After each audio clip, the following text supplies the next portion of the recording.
nitiere siasa maranjawa en adieri. Okanyal wacho no rach be okanyal wacho no ber, but luore gi message miwacho e sechego. Audience mane mi imit sechego. Imit nyithindo. Ka in e school ing'e message michiwo, ka in e church ing'e message michiwo, ka in ir jodongo ing'e message michiwo. Ka in ir jomarom gi ikani bende ing'e message michiwo. Ka in e mix up ma ine jodongo, ine Gen Z, ine ang'o, ing'eyo message michiwo. Then bende mar ariyo ochako luore gi kamiae. Luore ni to in kamiae oganda miae. Kao message no nang'o. Nitie joma kawe positive, ginyalo jaji godo.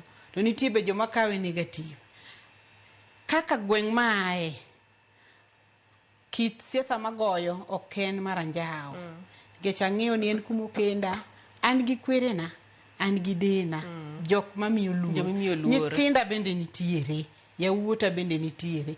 Ok dagomb ni awach weche maganjao, mabro njawa. Okay, intie konde samoro miwacho ni siasa kisedonje to nitiere gik moko makoro iketo kando, ahinya kaka joma mine. Mano anyalo wacho ni oken adieri, ni still pod in ng'ama miyo. Siasa en ana siasa, bende en e yor tich, but in ng'ama miyo.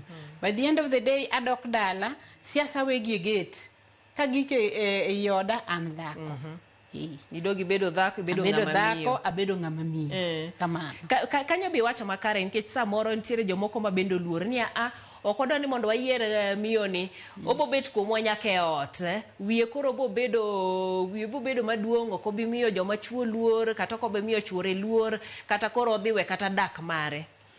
Oyo Jael, mana nyalo wacho ni onge kian. Nikech kaka ng'ama miyo, kadonje ot, ang'eyo ni chuora nyaka murne pi, nyaka luokre.